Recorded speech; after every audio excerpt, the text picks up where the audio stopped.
See, he's been lane dominator. I checked the stats. He's been picked 3 times during the last major. Has won 2 out of 3 games, which is pretty impressive.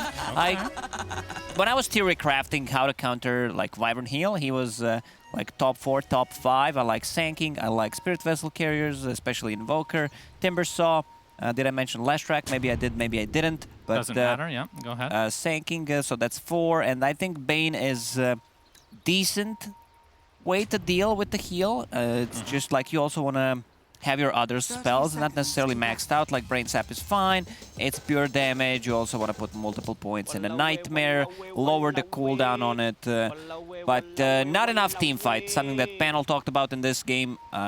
They have a lot of silences, they have a lot of control, but the Tidehunter should be able to get the Ravage off. He is burstable if they don't overlap their spells, if they manage to play around that Kraken shell, but we'll see. The battle begins. We will indeed. And Sumail, position 1, Nature's Prophet. I mean, we saw this from EG quite a bit, from South America as well at the major, and it had, I would say for the most part, pretty good success until the finals, where it was a true shellacking of Gaben levels, if I'm not mistaken. But yeah, we'll see how this Bane fares. Like you said, Enfeeble, a spell that has been changed about 10,000 times throughout the history of Dota, it feels like, but the name has stayed the same. Yes, when Bane was picked, the first thing I did is I better check what his abilities are. Maybe there was a shadow patch, so I don't know what's going on. It's, you know, cast speed reduction, which is... I don't know what it is. Why is that in the game? But I think it's cool. We have it. Yeah, I think it's one of those things that they're going to add into items at some point, and it's like one of those. It's almost like a beta test to see if it's used. So far, it has not been. It's been tested 3 games during the major, so yeah, not a lot of testing. Indeed, not a good sample size. They decide to swap things around on OG, so they are putting a Mirana with the Nature's Prophet on the bottom lane, and Gambit, they are responding to it. They want to have this Dragonite against Nature's Prophet, starting with the Dragon's Blood, have extra armor, extra regeneration. You don't care too much about that harassment from the Treants. Blightstone that Nature's Prophet buys. Up top lane, yep. Cold Feet did connect on Ein, but Seb got that creep advantage. Back into the trees he goes, so position 3, Tidehunter, as we talked about, but playing in a safe lane. Do you like how they've set up the lanes here for OG? They wanted to dodge, but Gambit had a good read of what's going to happen. Maybe once you hit level 2 on OG, you could potentially swap things around easier with the teleportation from Nature's Prophet, so you always can stay one step ahead. Tidehunter getting extra regeneration and armor from the tower, so that's good. Not gonna get harassed too much. Playing into 2 range heroes is a bit tricky. Ancient Apparition doesn't provide you with much. What I'm looking forward to see is the mid matchup. Lorinov against Thompson. Lorinov played the game extremely well, then died after picking up the BKB and Dagon 2 times in a row. No buyback, but his rotations were on point. Love the first 2-3 items. Yeah, I agree. It just felt like that it fell apart instantly, kind of out of nowhere. But like you said, the buyback was kind of a big deal. I mean, he popped his BKB super early in every fight, too. I find that interesting, because obviously we have all the vision, so things... It's easy for us, indeed. For sure. But I That's do like why Chad is so smart as well. They also see everything. Judging. Well, sometimes they do. Sometimes. But yeah. I do like this combo. I've seen it quite a bit. I would assume Thompson might have to go for a boring build into Yules, but it does set up the Aether Remnant into Arrow, which will get a lot of easy kills in the relatively early stages of the game once you pick up... That's the combo, indeed. So 2 of course, points. It is Thompson, so he could go something He weird, could go stats and dissimulate. Yeah, you never know with this guy. Yeah, indeed, indeed. But in terms of the CS, extremely even right now. And we'll see. I mean, he doesn't really have the same kill potential that he did last game. Like, if you get that level 6, maybe you can do some burst damage, but I feel like Puck fares pretty well. I mean, what do you think of the matchup overall, just the 2 heroes? I think Void Spirit... It's Void Spirit favored until there is level 6 on Puck. Then there's a rotation. You will always struggle against the coil. But Void Spirit's attack animation and the shield early on gives him a slight advantage. I would call this 57, 57.3. Yeah. Okay. Got it, got it. Perfect. Until there's level 6 on Puck. Then Puck starts to play a bit more aggressive. You have like Lion rotating, and Void Spirit suddenly gets into trouble. It's what ruins the most of the spirits. Afterlife this time around, having a much better game on a Dragon Knight. He's not sitting at 0 CS 5 minutes in. 18, almost at the top, so much better game for him. Yep, that's true. But we'll see if he ends up in the trees again this game. That's a very important factor that we have to consider. Once he gets that Blink Dagger, he becomes very tree happy. As Seb is going to get slowed here from Mr. Dream himself. Ein doing a good job of blocking off, trying to give him the kill, but Ein will take it with that Brain Sap. So first blood, the way of Gambit onto Fatty McFatty Tidehunter. Pure damage from Bane, kicking in there. Maybe Sumail can grant a wish to Afterlife.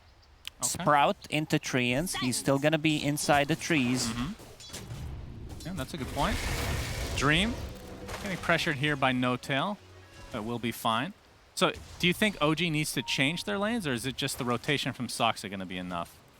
Let's see if he can hit an arrow. This would be pretty big. He's going to be spotted, though, and now TP's coming in from Immersion. But the arrow will connect onto Ein, so it'll pick up the support Bane. Sumail even TPs. Yeah, well, they give him the kill. All right, you made the rotation. We'll give it to you, big boy. No problem. Didn't spend any gold. It was just the ability TP, and he goes back to the bottom lane. Okay. Yeah, in terms of his CS, it's 21-9 versus, like you said, Afterlife having a great time, but in the safe lane, 28-5 right now. And I feel like DK, I know he's kind of considered one of these like boring type heroes, but I feel like there's almost no variation in the. Oh, we're gonna see Coil mid, level 6 onto Mr. Thompson himself, but this looks to be a very easy kill. He's silenced for a little bit more. Took a little bit longer than I thought, but they do find that kill on Thompson in the end. And Soxa not able to really do much here. And he tips it. He tips and brings two extra heroes. It's not a solo kill. Mirana on a mid lane, arrowing the catapult wave just to be able to, there's no push coming out. We mentioned it, like Void Spirit, he really struggles against the Coil. Coil will be up in another 50 seconds, so Lion could potentially stick around and try to get another kill. What they want to do is have this level 6 on the Drow Ranger so she can go back to jungle, triangle. It's not being stacked at all at the moment. Illusion. And Dream has now made his way to the bot lane, and we're gonna see a Nightmare setup here. And with 4 members of Gambit, this should be a pretty easy kill, but rotation from No Tail, not really be able to provide too much though. It ends up being a nice kill onto Sumail for Gambit. It's a good setup. Bane can set things up for Dragonite stun, Lion initiation. He could potentially sleep Tidehunter in the team fights. They will have Treants to potentially unsleep him, but we'll see what happens. I think in this game, it's not even... you don't go for Enfeeble until the later stages. Nightmare, too good. Cast range gets increased. The Brain Sap pure damage is always going to be great. And there's the setup one more time. Yeah, with the Earth Spike to follow, Lornov expends the Coil. And this will be another easy kill for Gambit. So off to a pretty good start, 4-1 advantage for them. Not huge in terms of net worth, but we can see that the damage is being done in the bot lane with both Dragon Form and just Drow's presence alone. So something not quite level 6 yet. Has been very popular during the last major is whenever you have a Dragonite, you can put pressure on multiple sides. Like Dragonite is there, you need to bring numbers to be able to kill him. And on the other side, you have 2 to 4 other heroes just trying to get some damage on the tower. And right now, Thompson, despite dying, is actually top in net worth. That's kind of crazy. And try to guess what item build he's going to go for. Well, I spoiled myself. It's going to be the Echo Saber. It's a BKB plus Orchid. No, it's not. I mean, he can disassemble it and go for it, which potentially is really good against like backlines. You have a good jump on Lion. Bane set things up. Even Puck, like Puck these days, they don't build into Yule Scepter anymore, so they don't have way to dispel things. He has to be doing that, right? As Nature's Prophet all comes out, Thompson trying to chase, but Immersion is there. But Sumail TP's into the midst of things. Immersion looks to be what they have their eyes set on right now. Decent blocking from Sumail to start things out. More Treants to come in. Yeah, with that Astral Step and Aether Remnant, Thompson cleans them up nicely. Thompson always finds a way to just go for one item build. Before, it was Ethereal Blade in the mid lane, whether it was like Gyro. What else was he playing with Ethereal Blade Rush every single game? Every hero, literally every hero that he would... You said Gyro, right? So, yes. Who else did I see it on? Was it PL? No, that doesn't seem right. Has been killed. Yeah, he would pick it up Puck. seemingly Yeah, every he game. was definitely going E-Blade with Puck. I think Monkey King. As weird as that is, I saw him at least in a pub pick that up. It felt like he was just trying to hit the item out on literally every hero just to make sure that it was good or bad. But it usually was good because it is Topson playing. Another coil. Soxa. He's going to break it, but the Earth Spike is there into the right clicks and the Waning Rift of Lorinov. May you ride on Nether's They end up getting Nirana another also kill here. gets ruined by a coil. You can't really do too much. I'll Yeah. take that. Well, Immersion's going to run right into Sumail. No Tail is in the vicinity, though. Earth Spike to follow. Afterlife, Dragon Tail's there as well. Ein trying to put himself in decent position, but the rotation from Mr. Topson has cometh. They get the Immersion kill, and now the chase is onto this Bane Elemental, who is level 6, but feels like he won't be able to get off a good Fiend's Grip here. Gets off the Brain Sap to start. Topson with the Astral Step faking it a bit, but with that Gush and Aether Remnant. That's a double kill for him. Can't quite get the Courier, but will likely be the Tier 1 tower now. Now they bring the numbers. Ravage is available. Good on Tidehunter. Extremely tanky with the Nature's Prophet. They should be able to take this tower. Meanwhile, in the top lane, Afterlife trying to put some pressure while Drow Ranger is just in the jungle at the moment. Yeah, net worth in the favor of OG right now, but like you said, at the very least, Afterlife has been having a much bigger impact on this game so far versus the previous one. So, I mean, they basically opened up the exact same way in the draft, right? So, it's good to see that Gambit, although they're behind right now in terms of the money, feels like they're not falling into the same mistakes as last game, at least not yet.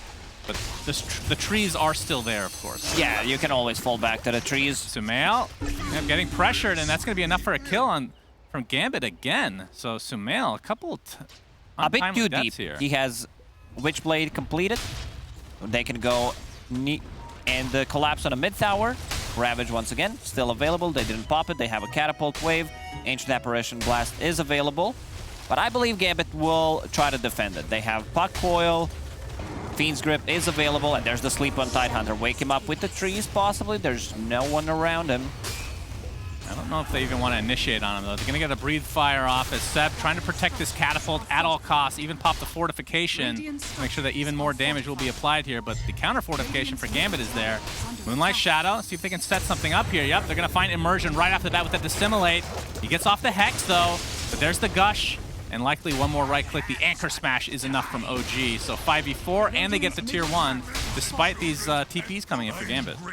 This is pretty much a perfect rotation from OG. They get the tower. They don't use any of the long cooldown abilities. Finally, Topson finishes his item, goes into Echo Saber. I think he's just gonna do that, like keep the Echo Saber until there's enough money to buy a full BKB, disassemble it, and yeah, turn that into Orchid, because wants to be able to protect themselves against the Dragonite, mostly Coil, just to get out of the fight. All right, fair enough, fair enough. I mean, the fact that it's disassemblable makes this all possible. As we're going to see yet another Coil expended onto Soxa. He's been the Coil target the whole game, it seems like. I recently played a game like that, and it's just...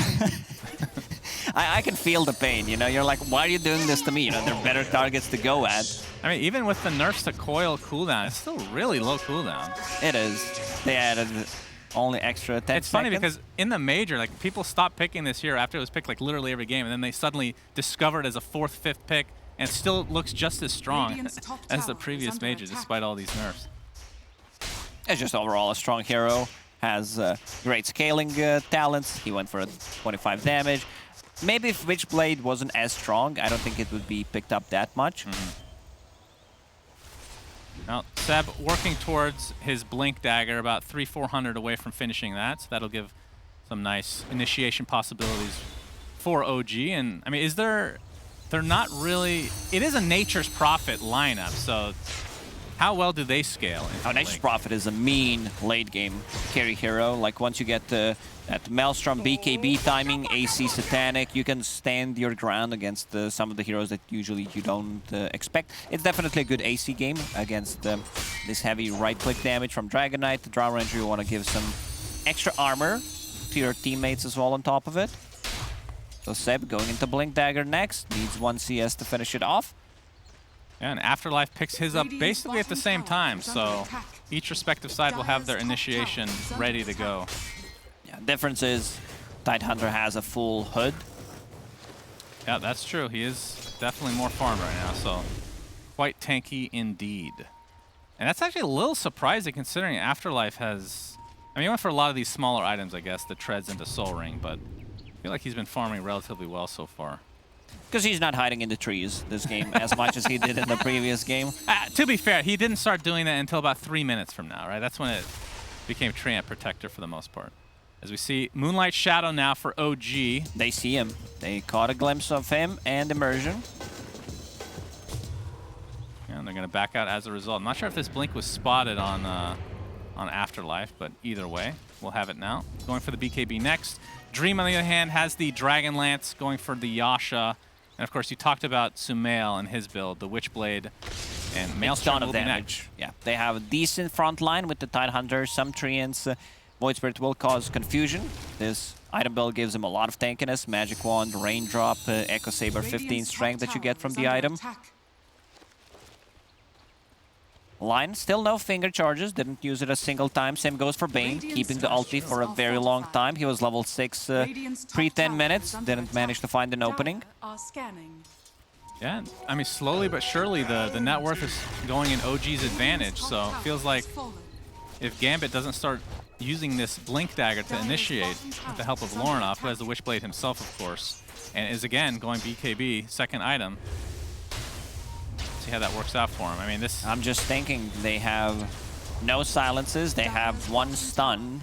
Maybe he thinks that he needs to be able to jump Thompson first and jump into backlines, because they can't burst this Tidehunter. I think he's a bit too tanky at the moment after finishing off the Blink Dagger.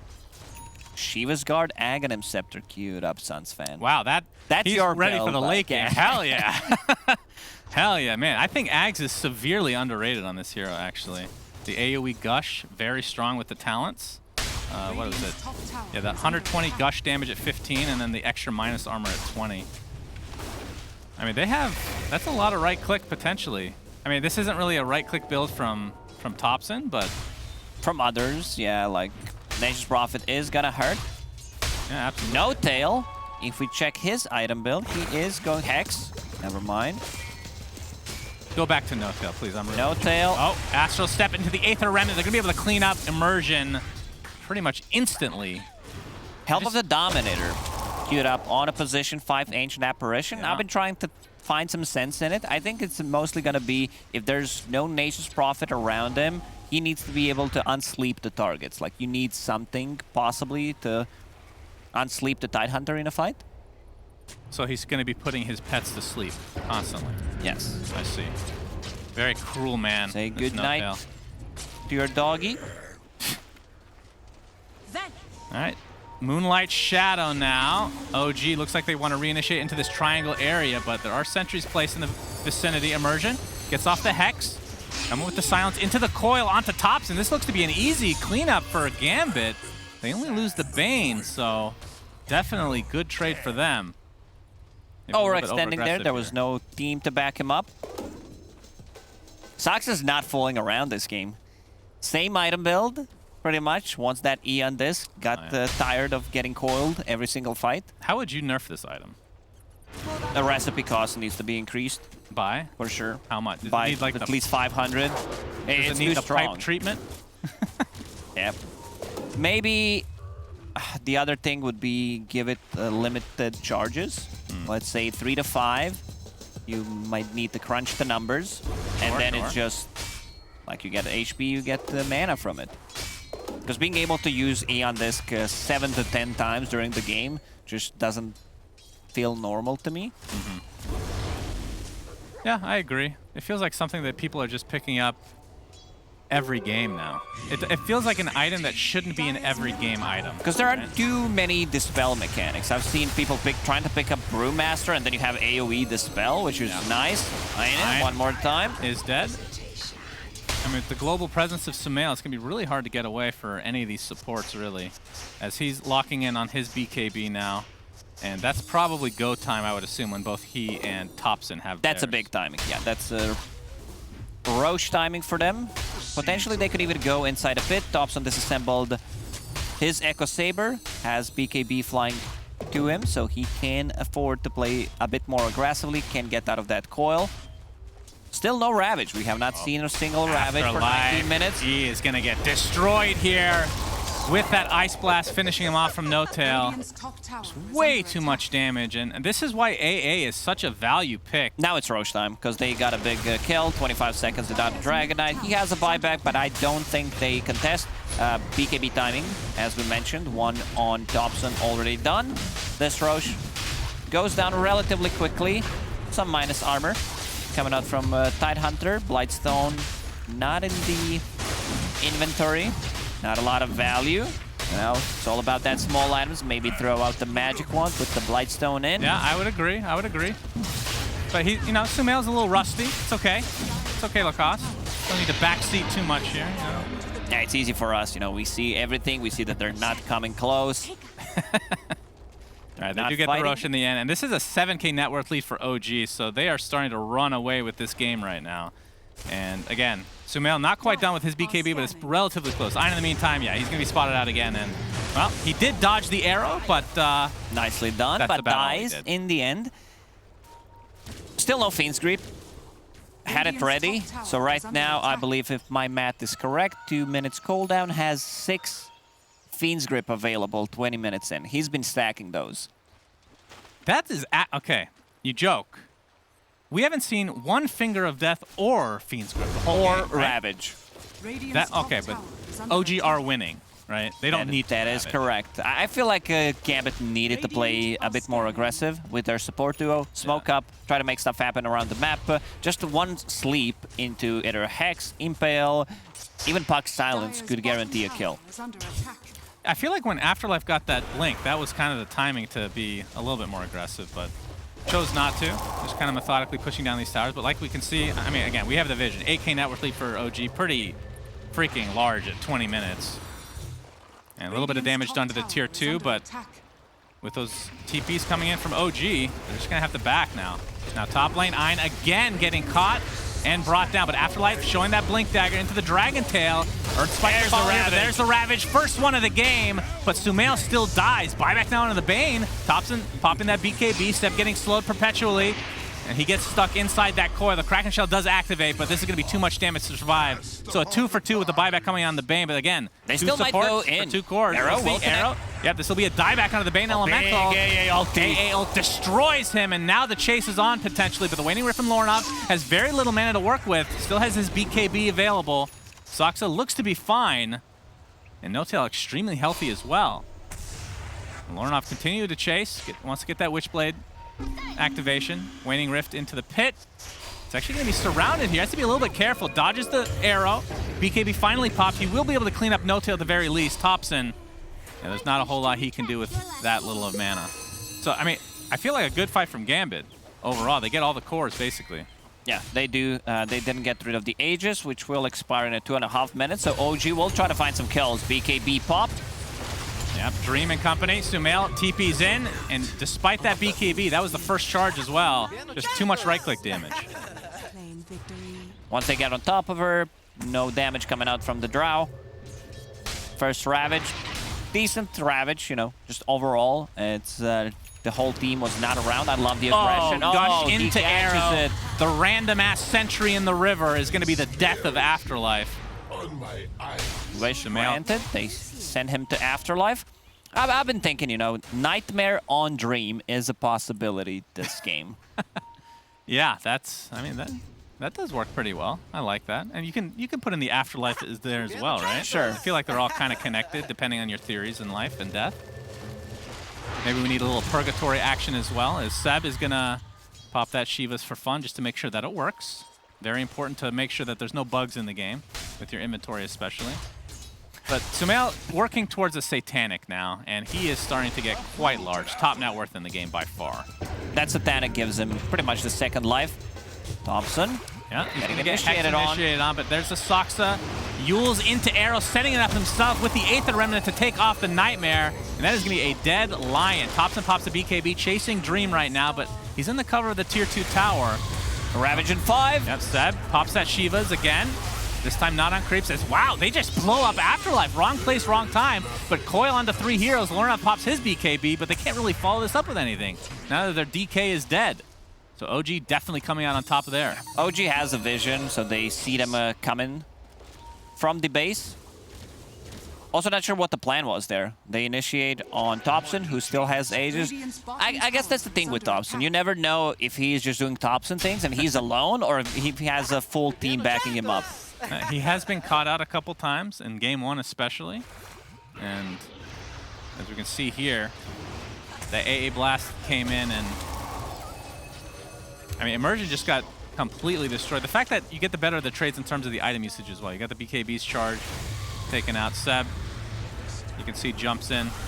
Well, by jumping in, I mean, he just waddles in. But really, the kill there is on Afterlife, who just was not on the same page. He sees any trees, palm trees, the oaks. He needs to go in. He needs to check what's underneath. As we the coach is not very happy about this performance. I thought that was a picture, but it was actually a replay. He was not. Very Stonewall there. Yeah, Thompson able to take out Emerge, and again, the support duo here for Gambit are just food for OG this game.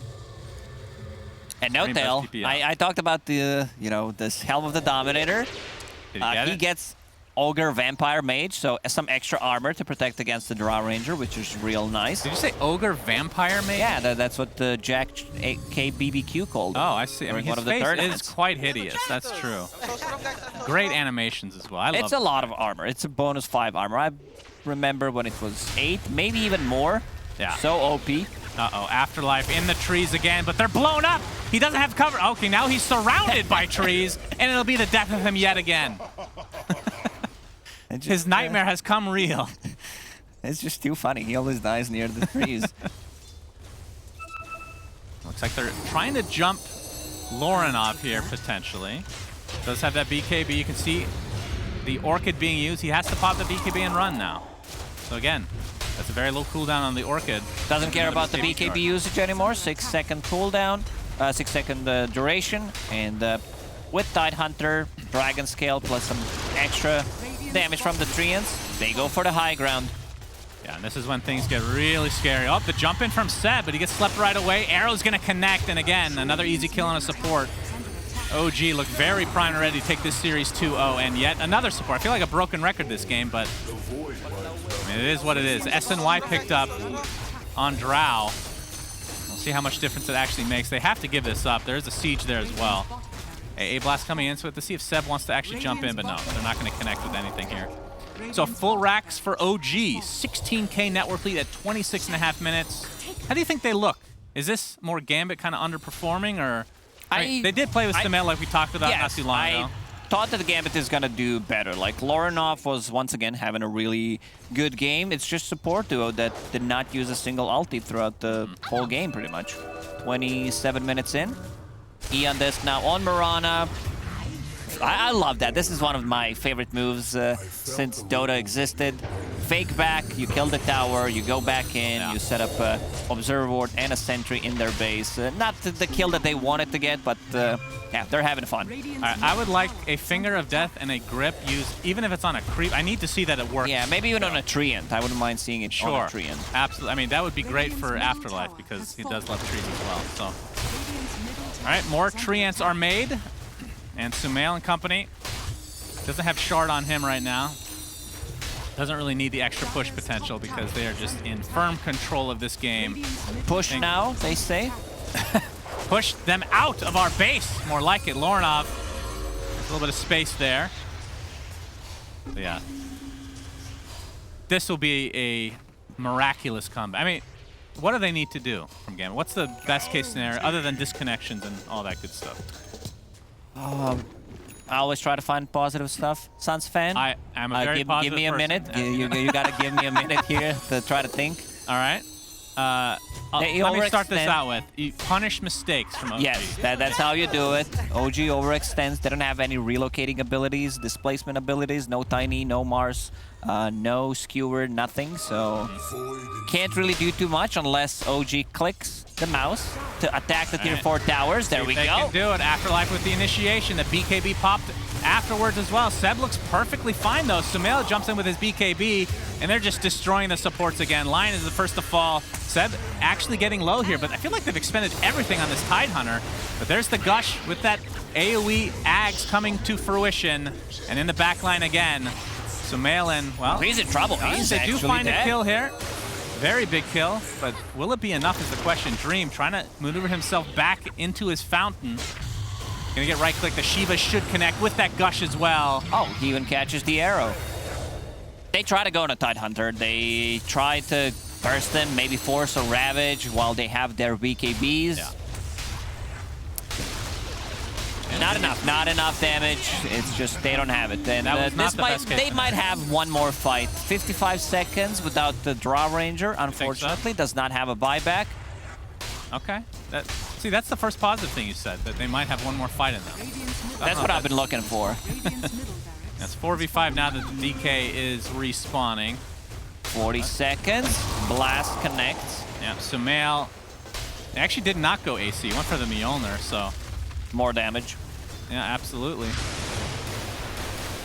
This is so annoying, Tidehunter. With the Aghanim Scepter I'm plus the telling you, Shiva's Guard, he's it's good. completely zoning them out. AA Blast, shooting the arrows inside the fountain, not letting them leave. Are they fountain farming from that far range? That's pretty impressive. All right, smoke out from I. All right, I think we're going to see Fiend's Grip. I think we're going to see it.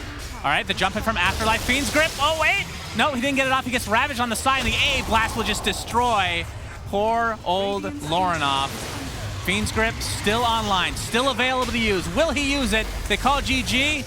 Will he use it? No. Will he do it? He might die before the game actually ends. Please use it. My lord. All right, they didn't Rough use one. it.